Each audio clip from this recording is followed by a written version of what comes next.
A literatura é a arte que imita a vida e o Ministério Público é o exercício do direito da vida em sociedade. A atividade desenvolvida na profissão credencia promotoras e promotores para a literatura?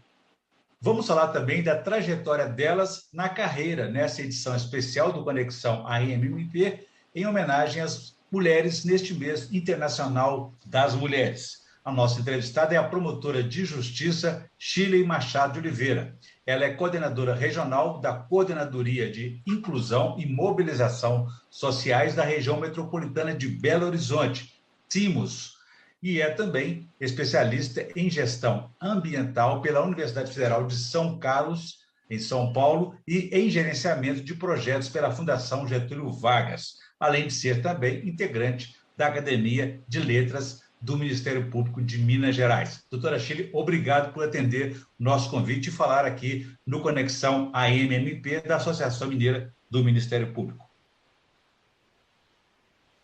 É uma honra, Orion. Fico muito feliz aí, já parabenizo, né, a associação por fazer essa homenagem às mulheres nesse mês, né, que é tão relevante para a gente lembrar toda a luta, né, que envolve a defesa dos direitos das mulheres.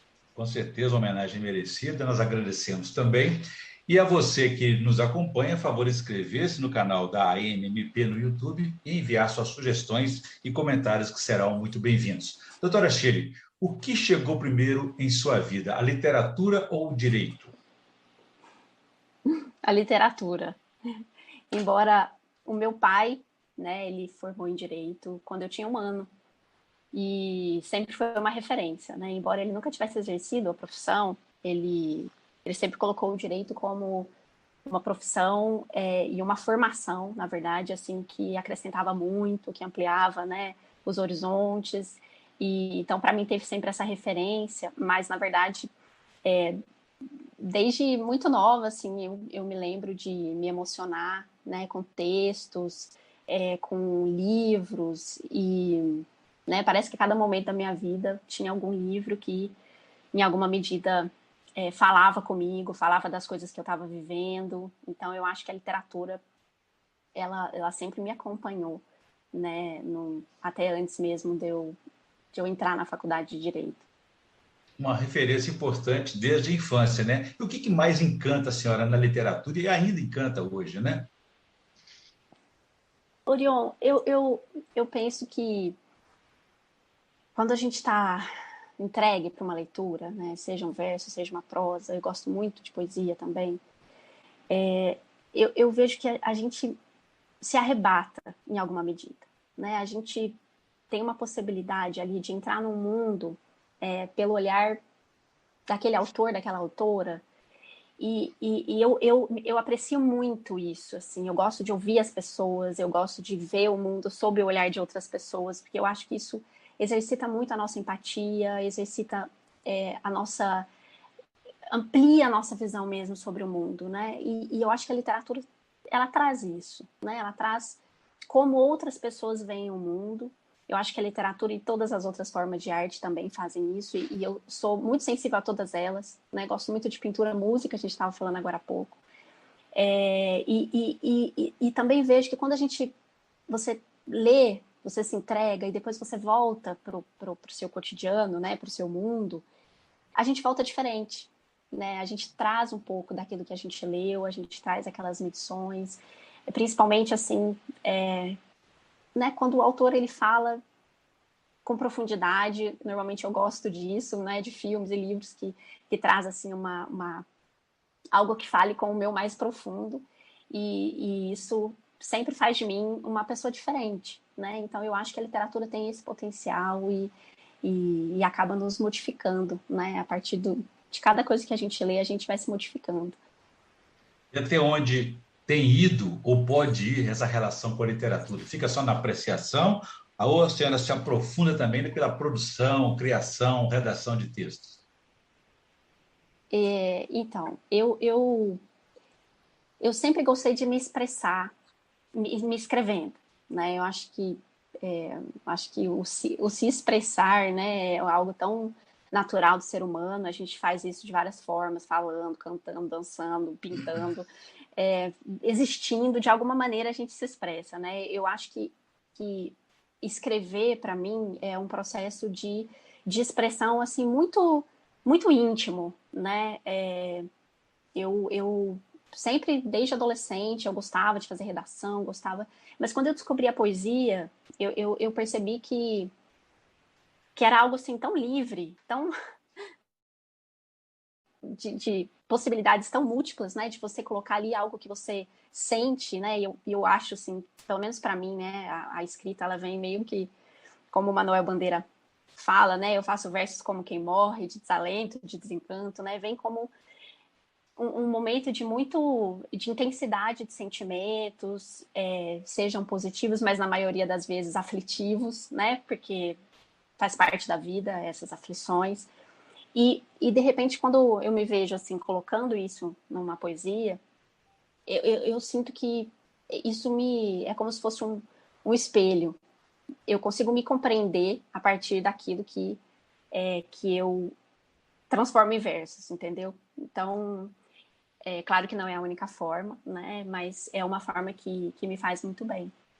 E eu acho que é isso, a literatura tá assim, marcou a minha vida desde muito cedo, e aí eu lembro, viu, Orion, de um livro da Cecília Meirelles, né, chamado Ou Isto ou Aquilo, e é um livro voltado para criança, é um livro maravilhoso, né, que tem umas ilustrações lindas, esse pelo menos, que a gente tinha em casa, né, da década de 70, assim, ele tinha umas ilustrações maravilhosas, tinha a poesia da Arabella, eu lembro de ler com os meus irmãos, e a gente ria, porque tinha lá uma poesia do mentiroso, a gente se emocionava, porque tinha Arabella na janela, tinha esse ou isto ou aquilo, né, que mostrava muito esse mundo de escolhas que a criança começa a viver. Se eu escolher uma coisa, eu tenho que abrir mão de outra, né, o que também né, molda a gente como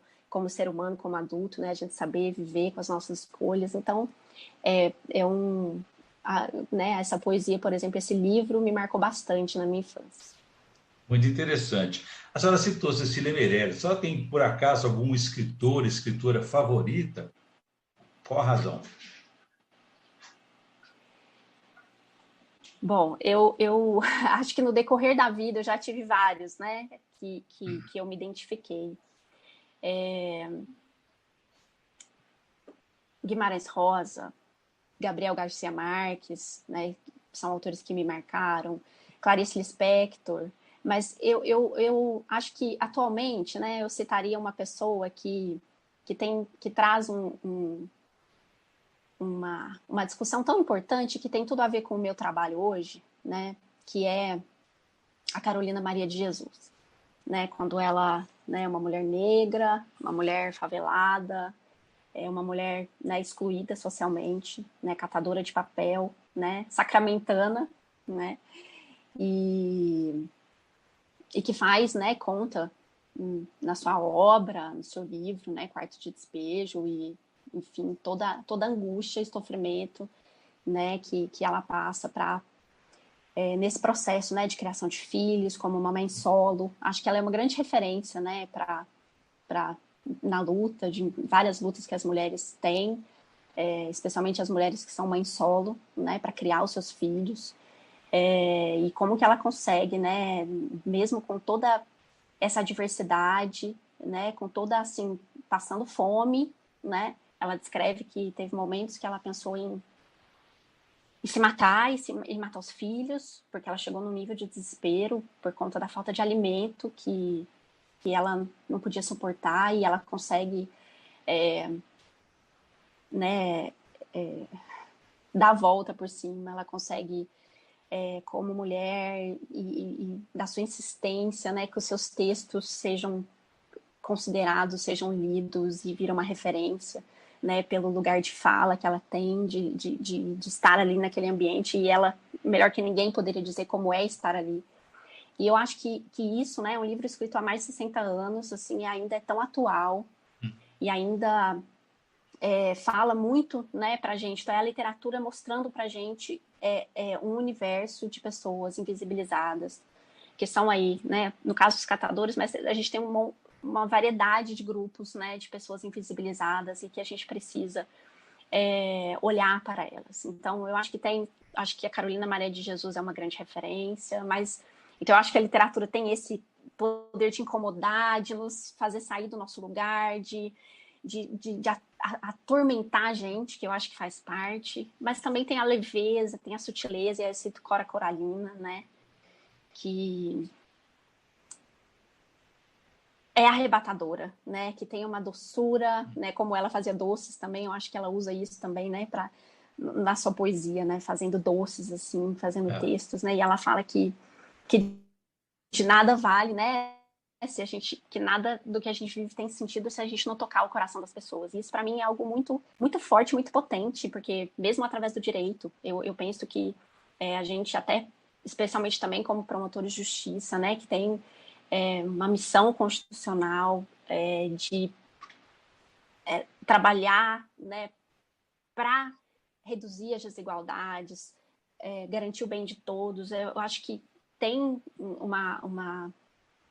tem a ver com essa fala de tocar o coração das pessoas, porque eu acho que a nossa ação ela tem que ser sempre transformadora, né? A gente, como a nossa missão constitucional, o nosso perfil constitucional é o perfil de contribuir para a melhoria daquele ambiente em que a gente está ali prestando serviço. Então, eu acho que isso também fala com a nossa profissão. São exemplos inspiradores, com certeza. O exercício, de maneira geral, né, o operador de direito, seja promotora, promotor, juiz, juíza, né, até mesmo, né, no caso da advocacia, tem uma relação muito própria aí com a escrita, né? Isso os credencia a escrever outras histórias? Orion, olha só, eu citei aqui a Maria Carolina de Jesus, né? E ela é uma pessoa, ela estudou 2 anos e ela escreveu, né? Eu acho que todas as formas de expressão, e a literatura uma delas, ela está aberta para qualquer um. Eu acho que é um ousar, né? Porque ainda mais, eu acho que o direito, ele tem um viés formal, né? A gente está sempre usando, né, palavras em latim, a gente tem toda uma formalidade que está implícita no direito. E eu acho que a forma de se escrever a literatura, né, a partir das pessoas que já trabalham com o direito, ela pode ser uma forma diferente, não necessariamente, mas pode ser uma forma mais leve, mais fluida, pode ser um texto, um verso.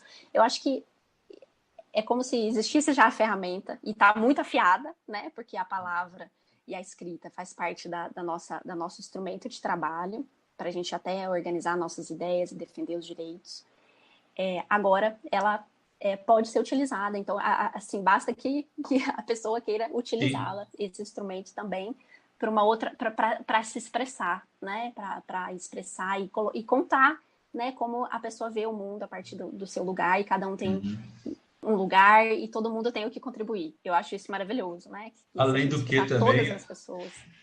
Além do que também da matéria-prima, que são os conflitos sociais, os relacionamentos que sempre estão sendo demandados na área do sistema de justiça. Doutora Shirley, agora vamos mudar um pouco o nosso tema, vamos falar um pouco da carreira agora, né? Já que já existe essa identidade na literatura, no Ministério Público, nessa atuação. Como que a senhora se tornou promotora e como é que é ser uma mulher no Ministério Público de Minas Gerais? Oriol, eu sou servidora do Ministério Público desde 99, né? Eu ingressei como oficial do Ministério Público, fiquei por quase 10 anos e depois fui analista por mais 6 anos. Então, eu tinha quase 16 anos, mais de 16 anos de Ministério Público quando eu entrei como promotora de justiça. Foi um processo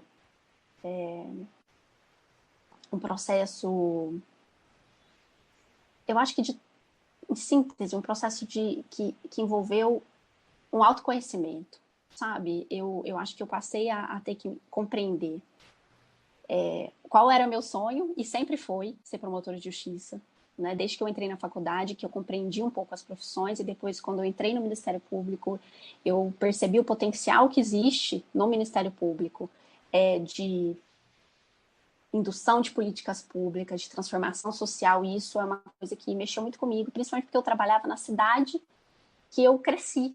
Então, eu conseguia ver, porque eu conhecia as pessoas, eu conhecia os problemas, e podia ver o que o Ministério Público era capaz de fazer. Mas existia também, foi um processo de amadurecimento desse desejo, dessa intenção, um processo também de me conhecer até no sentido daquelas questões que me impediam de acessar esse lugar, que envolvia muito, por exemplo, auto-boicotes, né? A gente está falando de mulher aqui, né? Eu acho que existe, né, muitas barreiras que a mulher acaba precisando enfrentar para ocupar o seu lugar, o lugar em que ela deseja. E eu acho que são questões até pessoais, íntimas, a gente acreditar na gente, saber que a gente é capaz. Então, quando eu decidi fazer o concurso para o Ministério Público, voltar a estudar, depois de já casada, né? Então, eu passei no concurso com 32 anos, né? Depois de uma preparação que durou 3 anos, em que eu já tinha filho, né? Já estava casada. Então, foi um projeto de família. Isso foi muito legal, porque a gente, juntos, né? A gente construiu formas, assim, de que eu me ausentaria de algumas atividades, meu marido assumiria. Então, a gente construiu uma forma que fosse viável, porque eu precisava continuar trabalhando, eu não conseguia não trabalhar. E até com a minha filha, né, que ela era bem pequenininha e ela acompanhou esse processo, né, e embora durante muito tempo eu não ficasse com ela, porque eu estava estudando, né, e eu tinha, né, no meu quadro de estudos, na minha organização, eu tinha um tempo ali que eu me dedicava a ela com intensidade, né, mas eu pensei também que eu estaria fornecendo para ela um exemplo de realização, sabe, de realização profissional, de realização pessoal, a partir do momento em que eu estava buscando meu sonho, para que ela também pudesse buscar os dela. E eu acho, e hoje assim eu vejo que ela processou isso muito bem, sabe? Apesar da minha ausência em grande parte do tempo. Então foi assim, foi uma preparação de uns 3 anos, mas foi uma preparação muito fluida, porque eu já trabalhava na instituição, eu já, né, acabava como analista fazendo um pouco, né, dando esse apoio para o promotor, que acabava me colocando em contato com as temáticas do Ministério Público. E aí, né, acabou que eu passei em 2014, né, e assumi. Então, para mim foi um grande aprendizado, deixar a cidade que eu vivi muito tempo. Fui para o norte de Minas, fui para o Vale do Jequitinhonha, estava falando aqui um pouco antes, né, de iniciar a gravação, como que esses lugares, assim, moldaram também a pessoa que eu sou, né? A gente está falando de literatura, mas, né, o que são seres humanos, né, que não livros, né, que tem histórias, que tem começo, meio, né, e todos teremos fim. Então, eu acho que, assim, a gente ter uma interação de verdade, assim, nesses espaços onde a gente se coloca, é muito, muito enriquecedor. E, assim, eu tenho grande admiração e, assim, um aprendizado grande. Eu e a minha família, desses lugares em que a gente passou, né? Então, sim, é isso. Eu acho que a outra pergunta era como ser porque apesar de ser uma instituição transformadora, o Ministério Público também reflete o que se passa na sociedade como um todo, né? Quer dizer, como é que é a trajetória de acesso da mulher, tanto na primeira fase, como também nas etapas seguintes, que às vezes não tem um concurso, mas às vezes aí as relações culturais também são transportadas para essa carreira, né? Exato. Eu acho que a mulher, ela enfrenta várias barreiras para acessar esses espaços, né? Se a gente pensar que a pandemia e o trabalho remoto afetou diferentemente as mulheres e os homens, né? Porque hoje, segundo a ONU Mulheres, salvo engano, 73% do trabalho doméstico ainda é feito por mulheres. Né? Então, a gente ainda associa muito o cuidado doméstico, né? Tudo que envolve a casa, envolve, né, o cuidado com os filhos, a gente associa muito à mulher. Então, a gente tem, assim, para a mulher conseguir sair desse espaço, para conseguir fazer o que ela deseja fazer, precisa de uma articulação, né? Então, são barreiras a serem vencidas mesmo. Então, eu vejo que, assim, a gente tem, né, objetivos, por exemplo, o Objetivo de Desenvolvimento Sustentável da ONU, número 5, né, que fala da equidade de gênero, da igualdade de gênero, que é, assim, uma meta global que a gente precisa alcançar, né? A gente precisa porque, primeiro que envolve a realização, né, de todos nós como seres humanos nas suas potencialidades. Então, eu fico pensando quanto que a gente perde por não propiciar que as mulheres ocupem alguns espaços. Porque tem potencialidades que são delas, né? E são nossas, né? Além de ampliar, né? Além de ampliar a visão de mundo, Exatamente. né?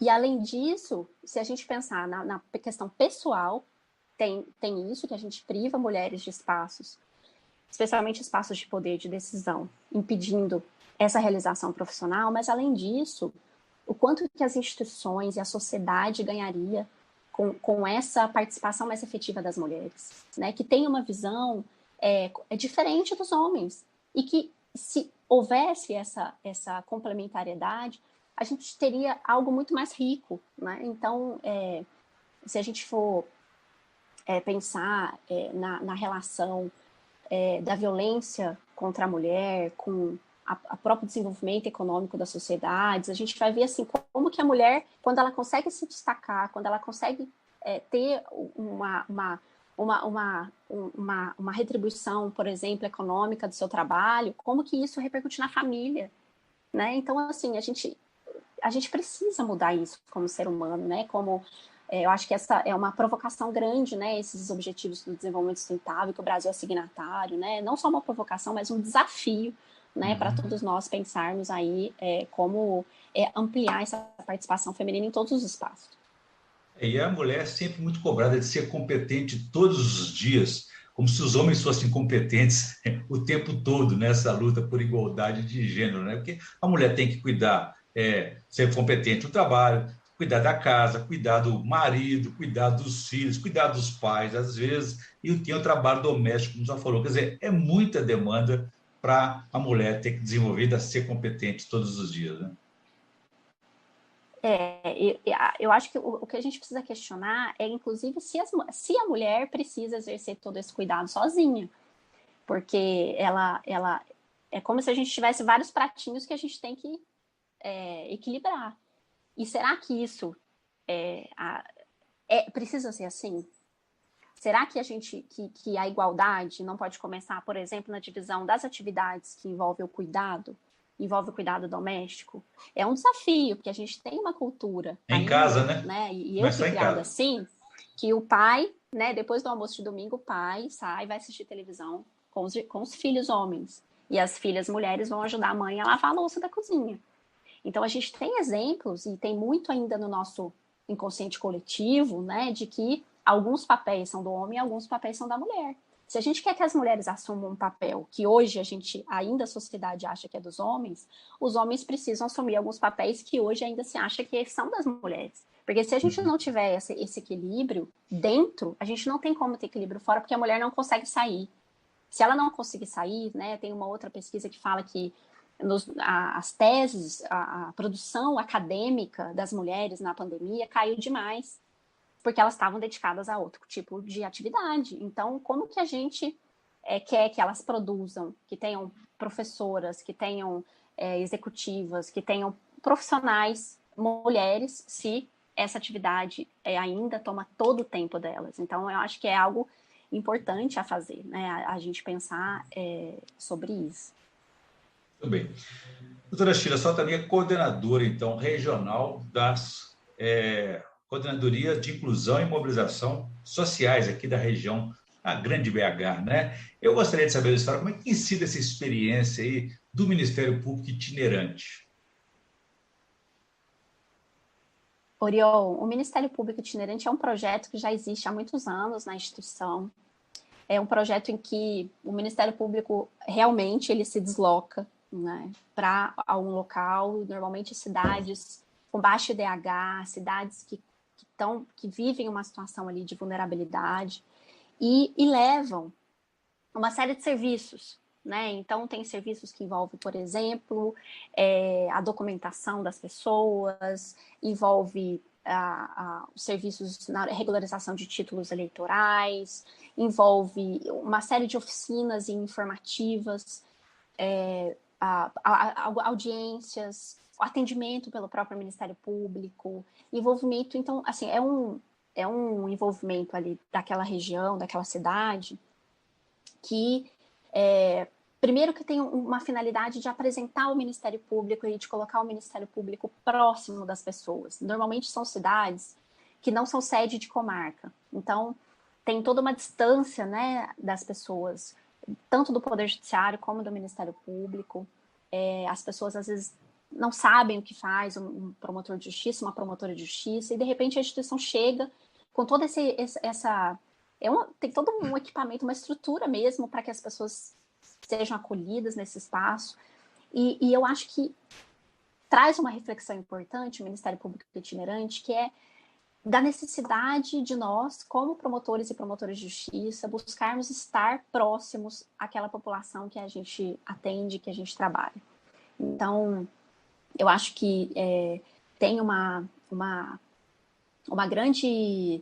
grande benefício disso, né? Que as pessoas, a partir do momento que elas entendem o que está acontecendo, que elas entendem qual é o papel do Ministério Público, ou seja, é um exercício de cidadania, é uma possibilidade também do Ministério Público, a partir daquele contato com aquela comunidade, buscar internalizar também aquilo que foi colhido e até redefinir as suas prioridades institucionais ali naquele espaço, porque também a gente deve ser sensível a isso, né? A gente é uma instituição democrática e esse contato com as pessoas, até na prestação de contas daquilo que a gente faz, é muito importante para a legitimação social do Ministério Público. Acho que é isso que a gente precisa sempre ter em mente e retomar nas nossas atividades. Então, acho que o Ministério Público tem isso, né? E além de ser assim, muito festivo, ele não é algo pesado, né? Então, sempre tem uma música, tem um DJ, tem alguém local que vai cantar, tem alguma apresentação de alguma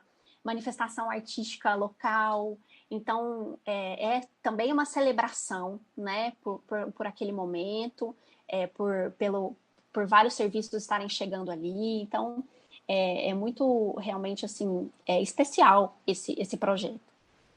E permite também ao Ministério Público conhecer melhor a realidade das pessoas, né? Saber como que o Ministério pode e deve se adaptar sempre a essas novas realidades dinâmicas que é a vida das pessoas, né? Exato, Leon, exato. E sendo municípios que não são sede de comarca, às vezes é uma oportunidade, né, do promotor e promotora conhecerem aquela realidade também, que às vezes pelo volume de trabalho não é possível se conhecer. Então, realmente, com certeza, tem a possibilidade de colher, né, muitas informações num espaço pequeno de tempo e que isso move também a direção do trabalho do MP ali naquela localidade.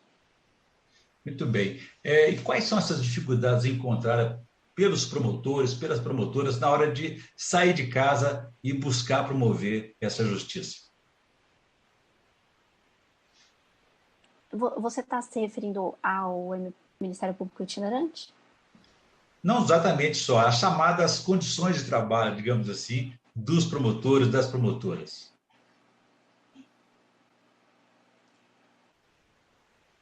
Eu creio que o trabalho de um promotor e promotora de justiça, ele é um trabalho desafiante que exige dedicação. Então, eu acho que a gente tem os desafios de um trabalho que é muito exigente, pela responsabilidade que implica, né? E fico muito feliz de fazer parte de uma instituição que tem colegas e colegas tão dedicados e tão responsáveis. Acho que então tem um desafio de toda a dedicação que implica, né? E para o desempenho satisfatório dessa atividade, como a sociedade espera de nós.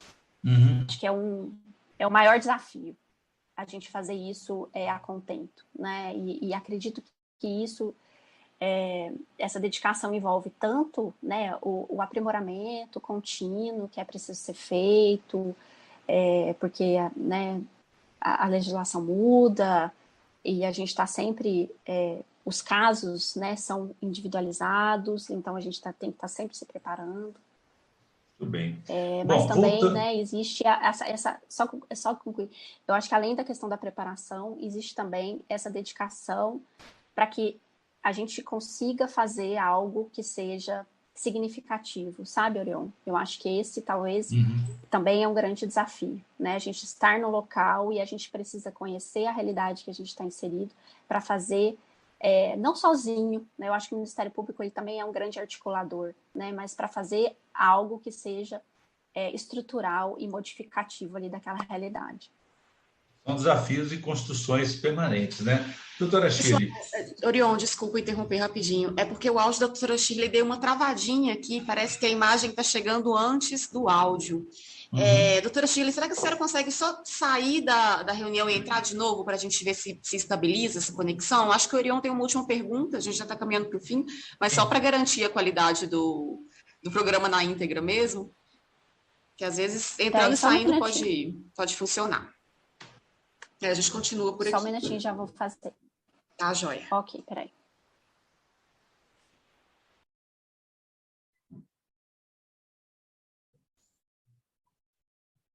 Eu fico aqui na mesma posição, né? Isso, então você tá ótimo, Orion. Pode manter assim mesmo.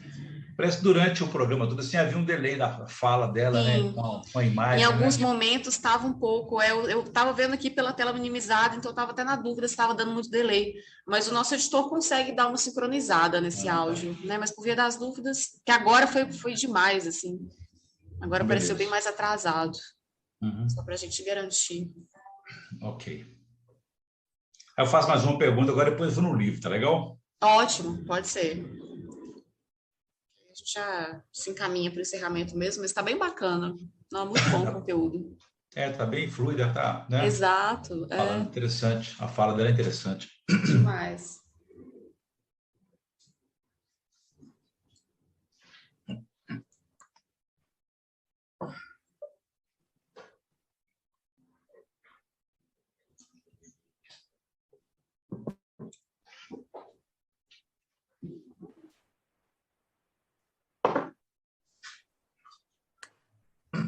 Nossa, eu acho que entrou com o nome Gilberto Florencio, que é o nome do meu esposo. Vocês acham que vocês conseguem editar isso aí?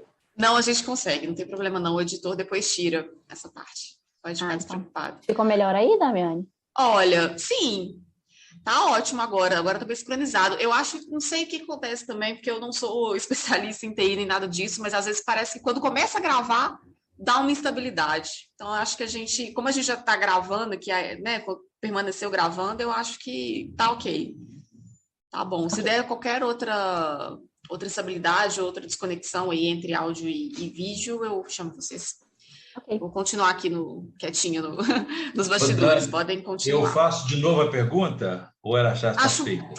Acho bom a gente repetir, porque deu uma estabilidade maior na resposta. Você se importa, doutora, se a gente repetir só essa última pergunta? Não, e aí a gente já se encaminha para as últimas. Então, tá bom. Muito obrigada, gente. Ok. 3, 2, olha o último de 1. São desafios e construções permanentes, né, doutora Chide? Agora, voltando um pouco à literatura e ainda dentro do próprio Ministério Público. A senhora integra, como eu disse aqui há pouco, no início do programa, a Academia de Letras do Ministério Público de Minas Gerais. Como é que é fazer parte dessa instituição? Como é que ela estimula mais a senhora aí nesse gosto pela literatura? É maravilhoso, Orion. Maravilhoso, assim, o convívio com os colegas. Eu entrei na academia assim que eu estava no curso de formação e foi por acaso, eu entreguei uma poesia minha pro Cabral, que é uma pessoa que eu admiro bastante, e ele gostou da poesia, e aí ele me fez o convite, e assim, me senti muito lisonjeada, muito honrada, né, mesmo de estar ao lado de pessoas assim, tão capazes que eu admiro tanto. Então, realmente, assim, é uma provocação mesmo, é um estímulo para escrever, é um estímulo para partilhar, né, cada vez mais, assim, esse gosto pela literatura. Então, eu fico muito feliz por essa possibilidade, que mais colegas, né, entrem, participem, que é um espaço muito importante. Poucos ministérios públicos têm academia. Na verdade, eu não sei se algum tem academia de letras no Brasil. Então, é uma grande referência, né? É um fruto aí de um trabalho, né, histórico aí de muitos colegas. Então, eu acho que tem que ser muito valorizada, e é um ambiente muito saudável, muito produtivo, muito rico. Então, é uma gratidão mesmo fazer parte desse espaço.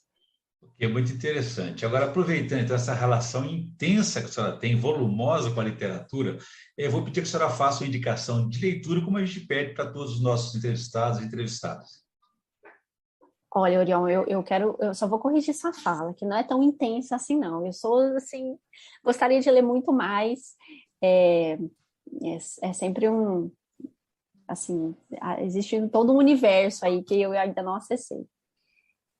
Bom, eu acho que esse livro que eu citei da Cecília Meirelles é um livro, Ou Isto ou Aquilo, é um livro muito especial, especialmente para as mulheres que têm filhos. É um livro que me marcou bastante.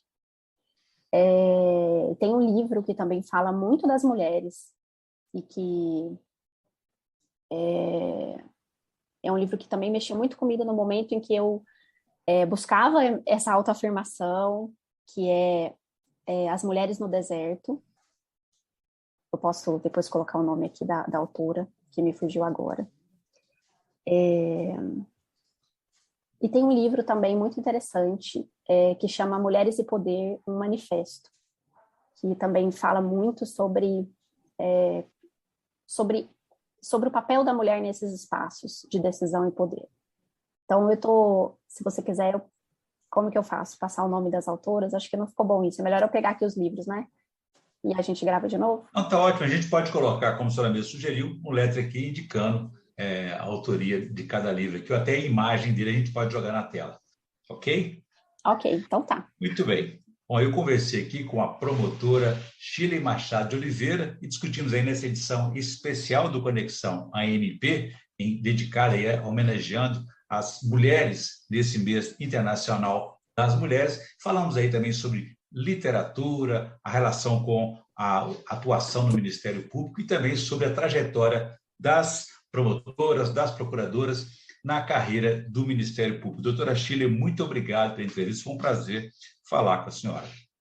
Eu que agradeço, Orion. Obrigada a você, a Damiane, ao Pedro, a Associação do MP, mais uma vez, né, pela homenagem que presta às mulheres. Fico muito feliz e lisonjeada por ter sido convidada para esse espaço, e espero mesmo, né, que na nossa instituição, em todos os espaços, né, nós mulheres tenhamos cada vez mais voz e que a gente consiga, né, implementar essa igualdade de gênero, né, que eu acho que é a essência daquilo que nós defendemos, inclusive num movimento que nós temos no Ministério Público chamado Elas pelo MPMG, né, que busca essa equidade a partir de um tratamento, né, que seja mais igualitário entre homens e mulheres. Então, muito obrigada pela oportunidade aqui de fala. Um abraço. Nós que agradecemos, parabéns pelo trabalho, pela atuação e também pelo mês internacional aí das mulheres. E a você que nos acompanhou até aqui, pode ver e rever essa entrevista nos canais aí da